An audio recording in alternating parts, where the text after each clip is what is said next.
الحمد للہ وحدہ والصلاة والسلام علی من لا نبی بعدہ اما بعد فاعوذ باللہ من الشیطان الرجیم بسم اللہ الرحمن الرحیم لقد کان لکم فی رسول اللہ اسوۃ حسنہ لمن کان یرجو اللہ والیوم الآخر وذکر اللہ کثیرا عن انس بن مالک رضی اللہ تعالی عنہ قال قال رسول اللہ صلی اللہ علیہ وسلم لا يؤمن احدكم حتى اكون احب الیہ من والدہ وولدہ والناس اجمعین رواہ الامام الہمام البخاری فی صحیحہ صدق اللہ العظیم وبلغنا رسولہ النبی الامی الکریم ونحن على ذلك لمن الشاہدین والشاکرین والحمد للہ رب العالمین۔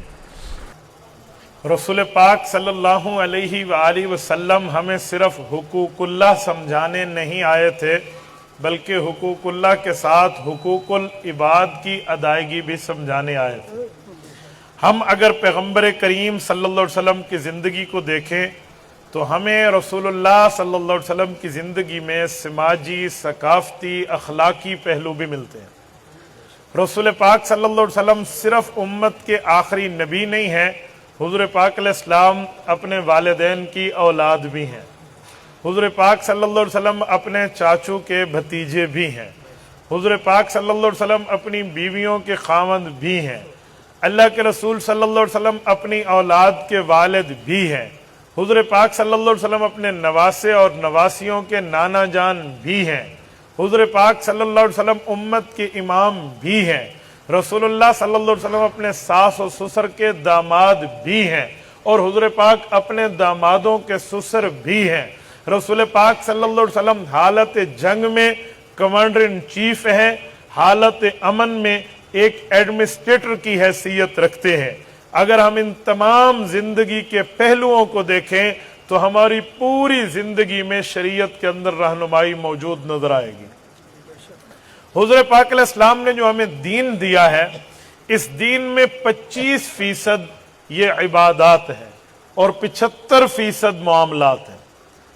آج ہم پہلی صف کی نماز کی ثواب کے حصول پہ تو لڑتے ہیں، آج ہم روزہ رکھنے اور نہ رکھنے کے معاملات پر تو بات کرتے ہیں، آج ہم دین اسلام کے حقوق اللہ کے پہلوؤں پر عمل کرنے نہ کرنے پہ رشتہ رکھتے یا توڑتے ہیں، لیکن حقوق العباد کو بندہ نوالا بنا کر ہڑپ کر جائے، وہ اپنی معاشی زندگی میں، گھریلو زندگی میں، ثقافتی زندگی میں، اخلاقی زندگی میں، سماجی زندگی میں جتنا شریعت کا منکر کیوں نہ ہو، جتنا شریعت کا انکاری کیوں نہ ہو، ہم اس کو کوئی ویلیو نہیں دیتے۔ حالانکہ حقوق اللہ کا معاملہ اور حقوق العباد کے معاملے میں بڑا فرق ہے۔ حقوق اللہ رب چاہے معاف کر دیں، رب چاہے اس کی باز پرس کریں، لیکن جو حقوق العباد ہے، حقوق العباد کے معاملات میں فرق ہے۔ حقوق العباد صاحب حق معاف نہیں کرے گا، اللہ رب العزت فرمائیں گے تجھے معاف نہیں ہے۔ تو ہمیں حضور پاک علیہ السلام کی زندگی میں عبادات کے ساتھ ساتھ معاملات پر بھی غور کرنا چاہیے، اور ہمارے رشتے ناتے، ہماری اولاد، ہماری تہذیب، ثقافت، تمدن، تجارت، معاملہ، شادی بیاہ، یہ تمام معاملات میں ہمیں رسول اللہ صلی اللہ علیہ وسلم کی زندگی کو دیکھنا چاہیے۔ اب رسول اللہ کی زندگی آپ کے اور میرے لیے بہترین نمونہ ہے جو میں نے آیت پڑھی ہے، لیکن کس بندے کے لیے نمونہ ہے؟ کیا قرآن کریم نے اس بندے کی حیثیت بھی متعین فرمائی ہے؟ تو یہ سورت نمبر 33 سورت احزاب کی آیت نمبر 21 ہے۔ یہ پارہ نمبر 21 کے پہلے سے آخری سے پہلے صفحے کی آیت ہے۔ رب العزت نے 3 شرطیں لگا کر فرمایا حضور پاک کی زندگی بہترین نمونہ ہے۔ وہ 3 شرطیں کس میں پائی جاتی ہیں، اس کو بھی ہمیں دیکھنا چاہیے۔ فرمایا لقد کان لکم فی رسول اللہ اسوۃ حسنہ، یہاں پر بس نہیں ہے کہ بے شک